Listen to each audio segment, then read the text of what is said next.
महाराष्ट्र की लड़ाई में हर दिन नई तस्वीरें और नई बात निकलकर सामने आ रही है। अब एनसीपी की टूट पर पोस्टर की कहानी भी शुरू हो चुकी है।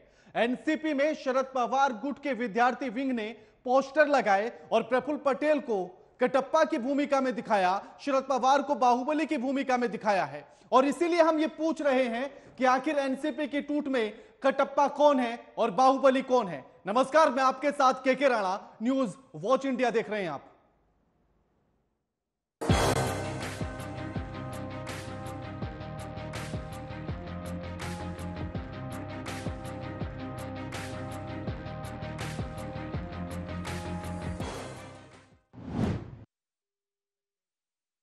महाराष्ट्र में हुई सियासी महाटूट की पटकथा की लिखने के लिए इस कहानी की प्रेरणा क्या शिवसेना की टूट से मिली है या पार्टी और पार्टी सिंबल की लड़ाई में चुनाव आयोग का फैसला शिंदे गुट के तरफ आया या उसके हक में आया? वहीं से अजित पवार को शरद पवार से बगावत करने का क्या आइडिया भी वहीं से मिला?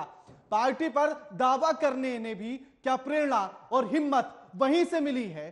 तो इसीलिए आज हमारा सवाल यही है कि एनसीपी की टूट में आखिर कटप्पा कौन है और बाहुबली कौन है। इस पूरे माजरे को समझने के लिए पहले रिपोर्ट देखिए और उसके बाद इस पर चर्चा करेंगे।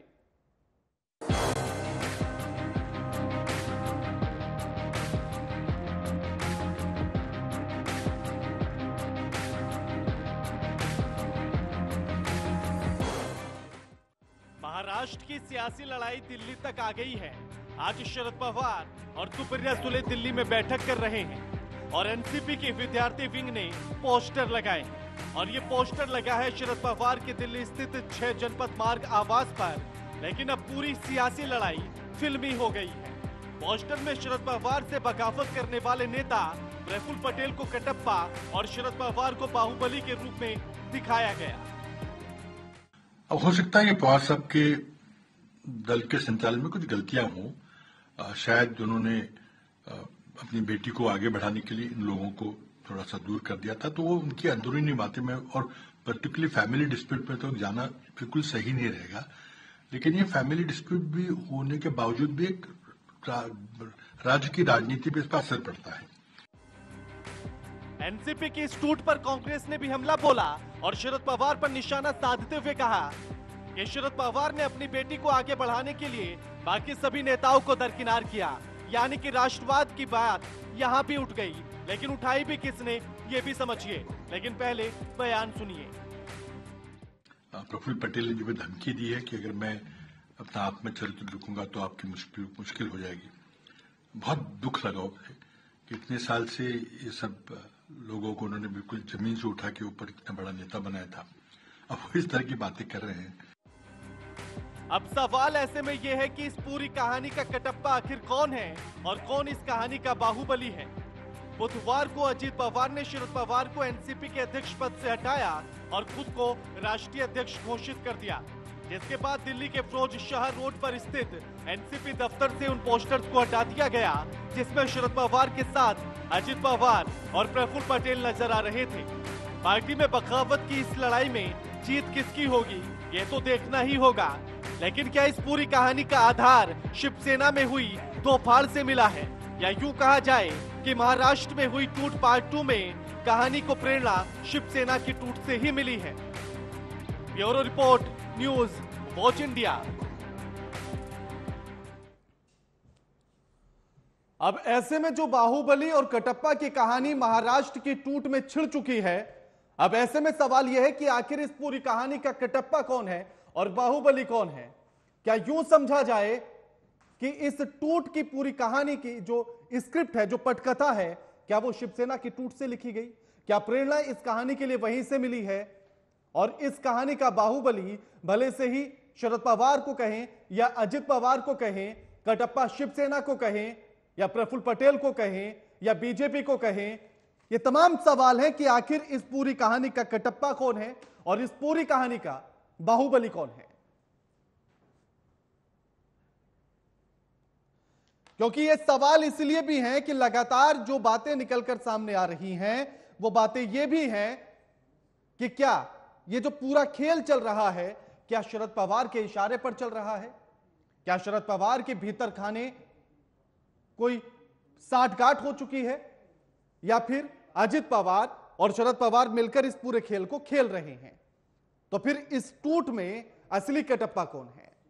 क्या यह टूट बीजेपी करा रही है, या यह टूट शिवसेना की टूट से प्रेरित है? चुनाव आयोग का जो फैसला शिंदे के हक में आया, पार्टी का सिंबल और पार्टी के दावे को लेकर, क्या वहीं से प्रेरणा अजित पवार को मिली कि अगर वो भी इसी तरह से बगावत करेंगे तो उनके हक में भी फैसला आ सकता है? तो क्या इस पूरी कहानी की, या इस पूरी टूट की कहानी शिवसेना की टूट से प्रेरित होकर लिखी गई? यह बगावत भी क्या वहीं से हुई, वहीं से प्रेरणा लेकर हुई? ये तमाम सवाल हैं जो आज हम इस चर्चा में करेंगे।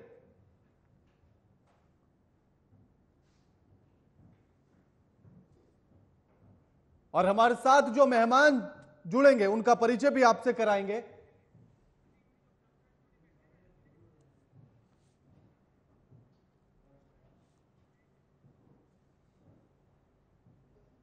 और हमारे साथ इस स्टूडियो में मनीष गुप्ता, राजनीतिक विश्लेषक, जुड़ गए। आपका स्वागत है सर। अब मेरा सवाल आपसे यही है कि आखिर इस पूरी कहानी का, एनसीपी की टूट की पूरी कहानी का, आखिर कटप्पा किसे कहें और बाहुबली किसे कहें?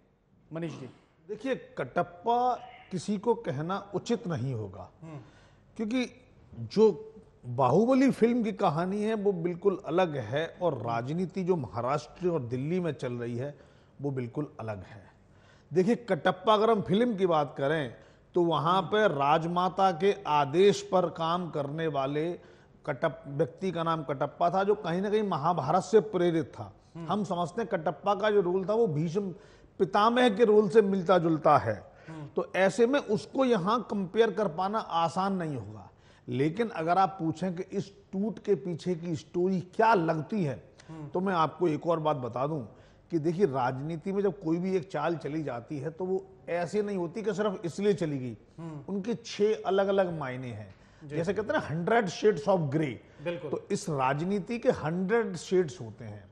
अजीत पवार के अपने इंटेंट क्या है, उनकी चालों के क्या मतलब है, प्रफुल्ल पटेल के क्या मतलब है, भाजपा को क्या मतलब है, शिंदे को क्या मतलब है, अब इससे कांग्रेस पर क्या इंपैक्ट आएगा, महाराष्ट्र की राजनीति पर क्या इंपैक्ट आएगा, क्या शिंदे भाजपा पर प्रेशर बना रहे थे या ब्लैकमेल कर रहे थे, या भाजपा शिंदे से अवॉइड करना चाहती थी, या शिंदे भाजपा मिले हुए हैं लेकिन कोई सुप्रीम कोर्ट या कोई ऐसा फैसला ना आ जाए विधायकों की अयोग्यता का कि सरकार बदल जाए। इन सभी बिंदुओं की सोच विचार करने के बाद जो निर्णय है वो आपके सामने दिख रहा है। अब इसमें कई और शेड्स नजर आते हैं। क्या शरद पवार बीजेपी की गुड बुक्स में है या बैड बुक्स में है, पहली बात। दूसरी बात, क्या अजीत पवार बीजेपी से पींगे बढ़ा रहे हैं, और क्या प्रफुल्ल पटेल, जिन पर करप्शन के भारी आरोप हैं, या दूसरे मंत्री, एक मुस्लिम मंत्री जिन पर जो ईडी के रडार पर है, जमानत पर हैं, वो भी अगर आज मंत्री बन रहे हैं तो इनके क्या मायने हैं? क्या एजेंसी का कोई रोल है? ऐसे बड़े सारे प्रश्न हैं जिनके एंगल से हमें उत्तर तलाशने हो। बिल्कुल बिल्कुल। हमारे साथ बाकी मेहमान भी जुड़ गए, उनका परिचय आपसे करा देते हैं। संजय ठाकुर है, प्रवक्ता है बीजेपी से, हमारे साथ जुड़ गए हैं। अनु पाटिल है, नेता है एनसीपी अजित गुट से, और फहमीदा हसन खान है जो नेता है शरद पवार गुट एनसीपी से। आप सभी का स्वागत है न्यूज वॉच इंडिया पर। अब सवाल मेरा अनु पाटिल जी आपसे है।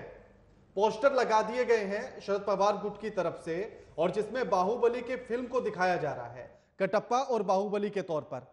कटप्पा में प्रफुल्ल पटेल को और शरद पवार को बाहुबली। अब आप किस तरह से देख रही हैं कि इस पूरी कहानी का बाहुबली किसे कहें और कटप्पा किसे कहें? देखिए, ये जो पोस्टर लगाने वाले कौन है, ये यहाँ पर सवाल आता है।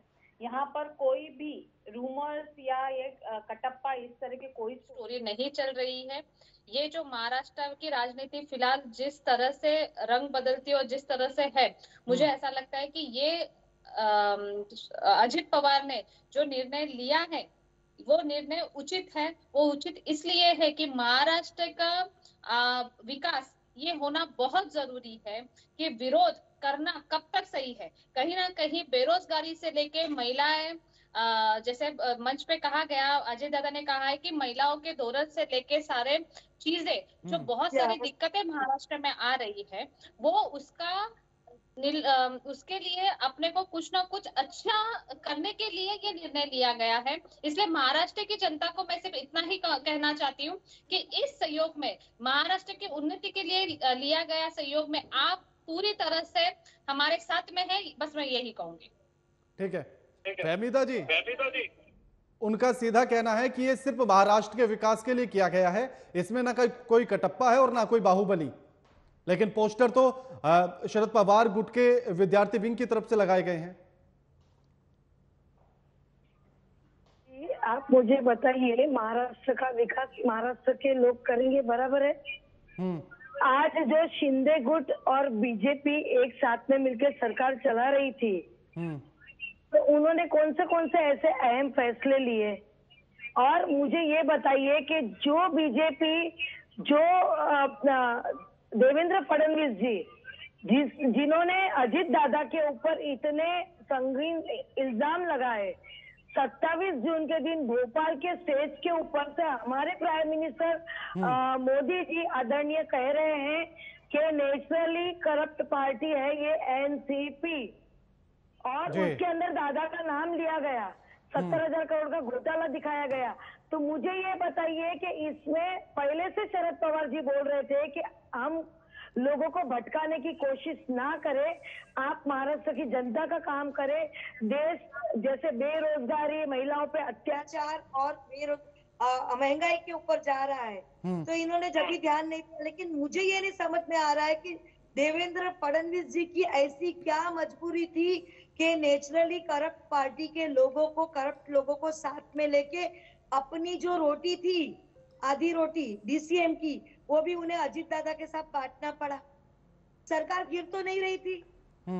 और अभी तक का जब उनके पास में 105 खुद के मंत्री, 40 शिंदे जी के मंत्री, ये सब होते हुए उनको अभी तक कोई पद नहीं दिया गया था। उनके खुद के अंदर से आप बताइए, 105 में से सिर्फ 5 लोगों को उन्होंने मंत्रिमंडल में जगह दी, शिंदे गुट के सिर्फ 4 लोगों को मंत्रिमंडल में जगह दी, और ये 1 घंटे के भीतर जो शपथ लेते उनके 9 मंत्रियों को जगह दे दी मंत्रिमंडल में। तो मुझे बताइए कि बेरोजगारी और उसका मुद्दा कहां से आया? वो मुद्दा तो साइड पे ही रह गया है। ये सिर्फ और सिर्फ ठीक डिवाइड एंड रूल की पॉलिसी कर रहे हैं। हाँ, मनीष जी इसका जवाब देना चाह रहे हैं। मनीष जी। नहीं, मैं फहमीदा हसन जी से पूछना चाहता हूं कि मोदी जी ने कहा कि नेचुरली करप्ट पार्टी एनसीपी को कहा, तो आप इस बात से सहमत हैं या नहीं है? अरे हम तो सहमत नहीं है, लेकिन इसका मतलब यानी आप, मोदी जी आपसे सहमत हो गए। मैं वही कह रहा हूँ, मैं वही, देखिए सुनिए फहमीवादी सुन लीजिए, सुनिए, यानी आप देखिए, पार्टी कोई करप्ट नहीं होती, पार्टी के व्यक्ति करप्ट होते हैं। आज शिंदे गट के लोगों के ऊपर भी इल्जाम लगाया गया है और उन लोगों को भी आपने शामिल किया तो यानी अजीत पवार करप्ट है? अजीत पवार करप्ट है कि नहीं है? ये सिर्फ और सिर्फ किरीट सोमैया जी और बीजेपी पार्टी लिस्ट निकालती है और लोगों को डराती है, धमकाती है, आइस का नाम देती है। आइस मतलब कि इनकम टैक्स, सीआईडी। ठीक है फहमीदा, ठीक है। संजय ठाकुर, उनका कहना है कि जिनको आप करप्ट कहते थे उन्हीं को पार्टी में साथ ले आए, उसी पार्टी के साथ अब गठबंधन कर रहे हैं। देखिए, ऐसा है कि पहली चीज तो ये है कि जब राष्ट्र हित और महाराष्ट्र हित की बात करना हो तो कुछ चीजों में आपको अपना दायरा बड़ा करना पड़ेगा। दूसरी चीज, मोदी जी ने जो कहा था वो हमारी फहमीदा बहन को याद दिलाना चाहता हूं मैं। उन्होंने ये कहा था कि ये जो लोग परिवारवाद से उनकी औलाद हैं ही पॉलिटिकल सक्सेशन करेंगी और लूट उनके लिए होगी। उन्होंने नाम लिया था शरद पवार साहब का और कहा था कि अगर उनकी बेटी सुप्रिया सुले को बड़ा करना है आप, तो महाराष्ट्र में एनसीपी को वोट दो। दूसरी चीज, अगर इतना सब कुछ हो रहा था तो ये शरद पवार जी बार बार इस तरह की बातें, उन्होंने स्वीकार किया कि मैं गूगली डालता हूं, मैंने गूगली डाली थी, देवेंद्र, मतलब ये सारी चीजों में इन्वॉल्व थे, कहीं ना कहीं वो सब चीजों में इन्वॉल्व थे और बार्गेन कर रहे थे। उन्हें ये कल्पना नहीं थी कि जब मैं गूगली डाल रहा हूं तो सामने देवेंद्र फडणवीस जैसा बहुत तेज गेंदबाज है, वो बाउंसर मारेगा अगर तो मैं बाउंसर संभाल नहीं पाऊंगा। ये कल्पना उन्होंने नहीं की थी। अब वो जब गुगली डाल रहे हैं तो बाउंसर मार के जवाब देना पड़ा, और मारा बाउंसर देवेंद्र जी ने, और वो गिर पड़े अपने विकेट पे, हिट विकेट, आउट हो गए। और असल में इस शो का टाइटल ही गलत है, कटप्पा और बाहुबली नहीं होना चाहिए।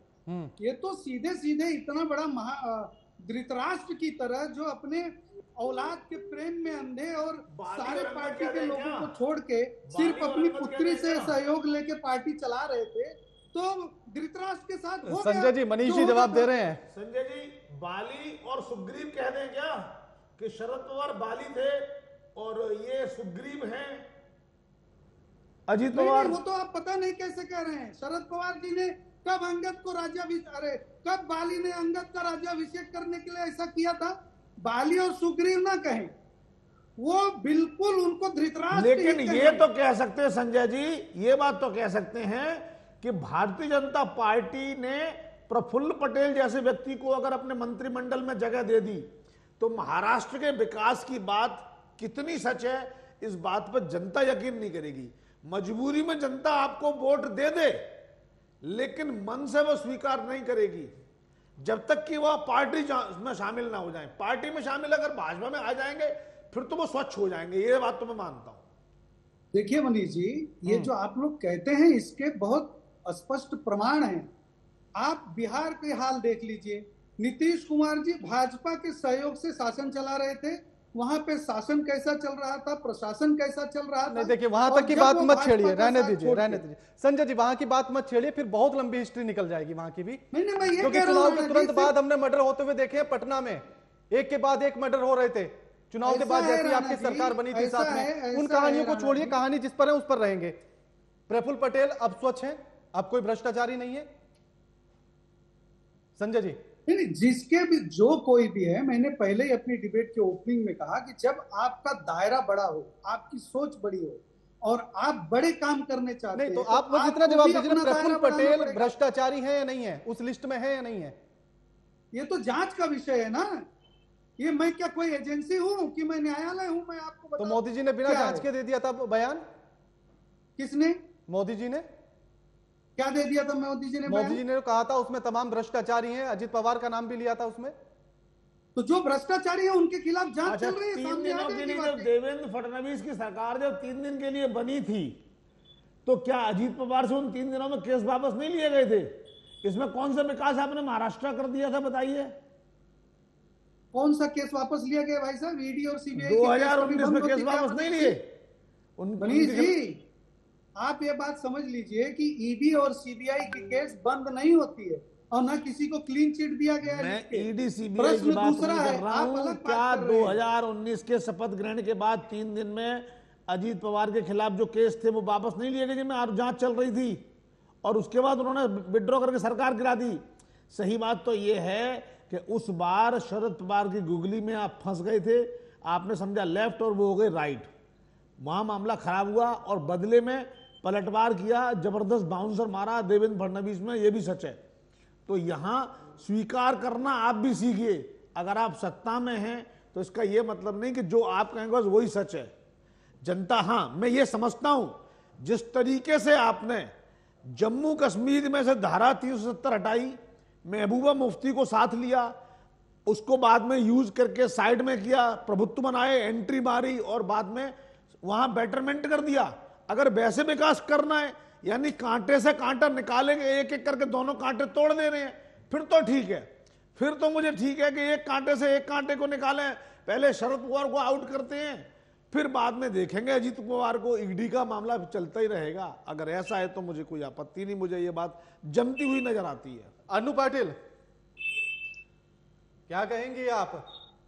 अब आपको क्या लगता है कि विकास यही है कि अब केस का प्रेशर नहीं होगा? प्रधानमंत्री ने जो कहा था कि ये सब भ्रष्टाचारी हैं, अब वो बातें नहीं आएंगी जनता के सामने, इसी को विकास कहें? अगर मैं ये चाहती हूँ आने वाले 24 में आपको लगता है कि मोदी के अलावा अपने पास कोई और ऑप्शन है? तो इसीलिए आपने भी वही ऑप्शन चुन लिया, क्योंकि जनता के पास भी नहीं और आपके पास भी नहीं। क्योंकि जनता उन्हीं को चाहती है, ये हम समझ गए हैं। जनता मोदी जी को चाहती है, ये हम समझ गए हैं। अगर हमको उसी माध्यम से अगर जनता का हित करना है, तो अगर हित करना है तो उसमें सहयोग में जाना जनहित करना है या स्वार्थित करना है? जी नहीं, इसमें स्वार्थ कोई बात नहीं है।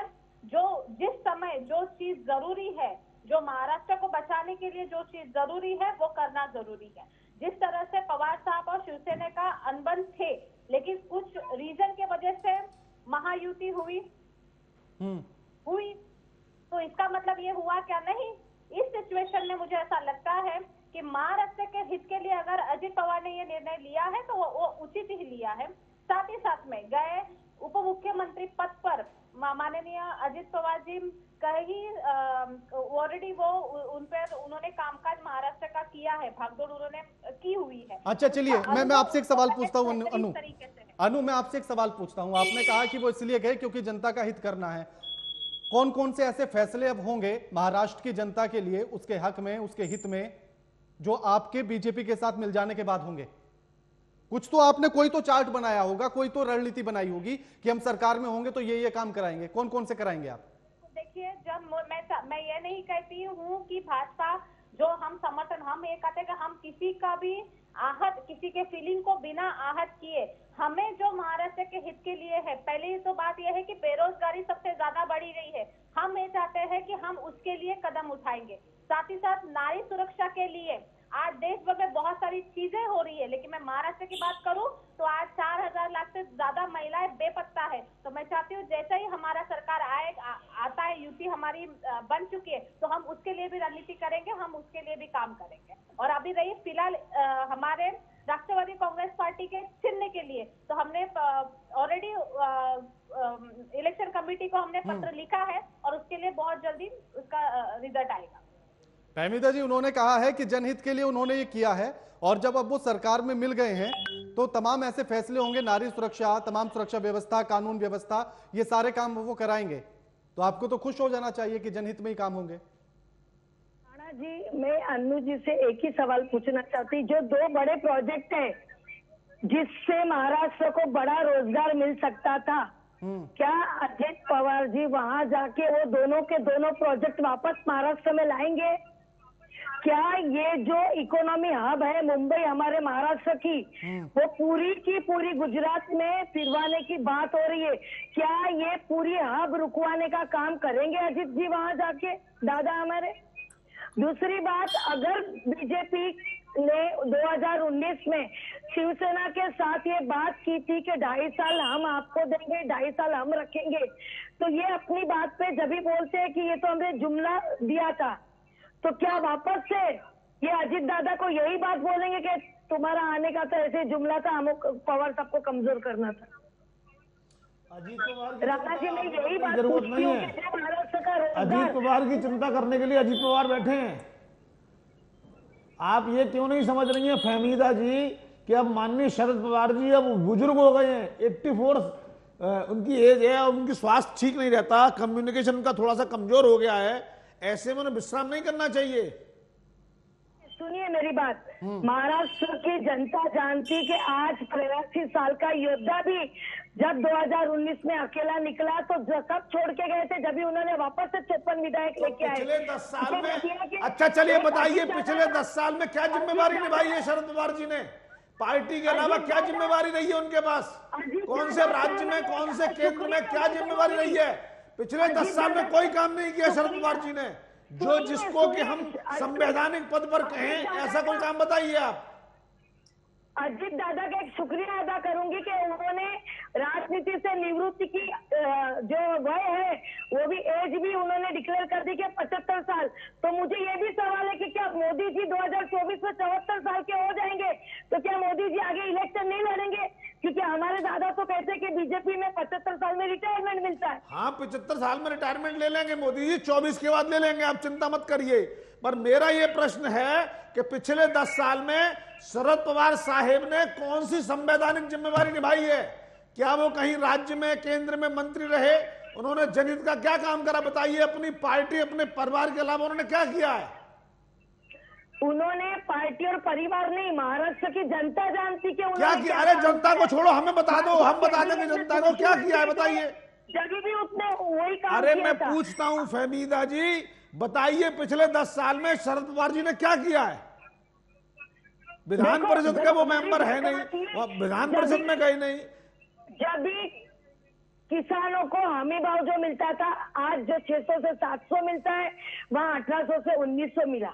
उसके बाद में बीजेपी ने आके जो 2014 में भी वैसा ही किया कि जो रोजगार हमारे वहाँ टाटा मोटर्स वगैरह बनाने के लिए आज एक उन्होंने एग्रीमेंट किया था महाराष्ट्र में, वो भी बीजेपी वहां जाके गुजरात जाके ले। तो ये जो सारे फैसले थे वो पवार साहब ने, और जो कांग्रेस और एनसीपी का देखिए, गठबंधन था पवार उसके अंदर साहब सारे को तो फैसले हुए भाजपा थे। सरकार ने पद्म विभूषण भी दे दिया है। यानी मुझे ऐसा लगता है, आप समझ लीजिए, कल आपको ऐसा ना हो कि तकलीफ हो, कहीं ऐसा ना हो कि शरद पवार जिस तरीके से खांटी राजनीतिज्ञ हैं, उनकी अच्छी मित्रता नरेंद्र मोदी जी से है, और नरेंद्र मोदी जी ने खुलेआम ये कहा है कि मैं राजनीति शरद पवार साहब की उंगली पकड़ के सीखा हूं। ऐसे में हमें ये मान लेना चाहिए कि कहीं ऐसा ना हो कि चुनावों के बाद या चुनावों के दौरान या विपक्षी एकता के किसी क्रम में शरद पवार जी मोदी जी का साथ देते हुए नजर आए, तब आपकी स्थिति क्या होगी, मैं ये सोच नहीं पा रहा। देखिए, जहां तक कि हम पवार साहब को जानते हैं, हम उनके साथ में जुड़े हुए हैं, ये कभी भी बीजेपी के साथ नहीं जाते थे, नहीं तो बीजेपी 2019 में अजीत पवार ने स्पष्ट बोला है, 2019 में जब गए थे अजीत पवार तो उसमें शरद पवार साहिब की सहमति थी, और ये बात देवेंद्र फडणवीस ने भी एक न्यूज चैनल में रहस्योद्घाटन किया है।